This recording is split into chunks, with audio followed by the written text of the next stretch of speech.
Remue ménage. Remue ménage.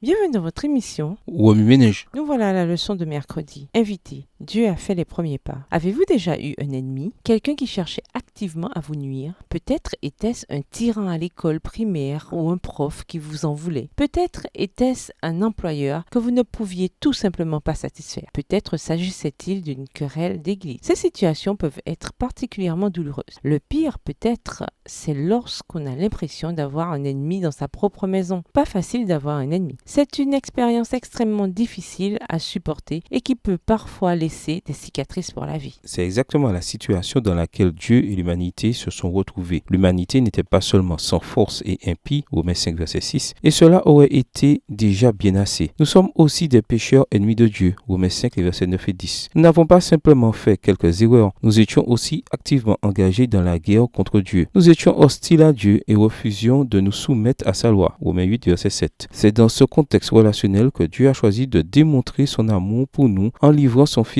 à la mort pour nous, Romains 5, verset 8. On peut comprendre qu'un parent donne sa vie pour son enfant ou un conjoint la sienne pour son partenaire. Il est logique que des soldats donnent leur vie pour protéger leur pays de leurs ennemis. Mais donner sa vie pour un ennemi? Absurde. Et cependant, Dieu seul aime autant ses ennemis, Romains 5, versets 6 à 8. Il a préféré se donner par son Fils pour réconcilier ses ennemis avec lui plutôt que de vivre sans eux, Romains 5, verset 10. Si Dieu a fait les premiers pas et a donné son Fils pour réconcilier avec lui les pécheurs faibles et impies qui étaient aussi ses ennemis, à plus forte raison, achèvera-t-il le processus et nous sauvera-t-il pour l'éternité. Maintenant que nous sommes réconciliés avec lui, Romains 5, verset 10. C'est peut-être l'une des meilleures nouvelles jamais écrites. Dieu était disposé à initier la réconciliation en éliminant le péché par la mort de son Fils. Maintenant que nous sommes réconciliés et que Jésus est vivant, nous pouvons avoir l'assurance d'être sauvés par sa vie. Romains 5, verset 10. Le Jésus vivant ne vous abandonnera pas. Il intercède pour vous. Il plaide en votre faveur. Il fait tout ce qu'il peut pour vous assurer un salut éternel. À la lumière du généreux don de Dieu, de son Fils, notre responsabilité consiste à recevoir l'œuvre de réconciliation de Jésus. Ce faisant, nous pouvons nous réjouir de ce que Dieu a fait par lui. Romains 5,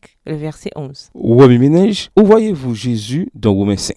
Qui sont les impies, les faibles et les ennemis à qui vous pouvez manifester de l'amour par la puissance de Dieu qui vit en vous? Que vous dit Jésus par ce texte? En quoi voyez-vous Jésus différemment ou le voyez-vous de nouveau? Comment réagissez-vous en voyant Jésus de cette manière? Au revoir. Et à demain si Dieu veut. Remue ménage. Remue ménage.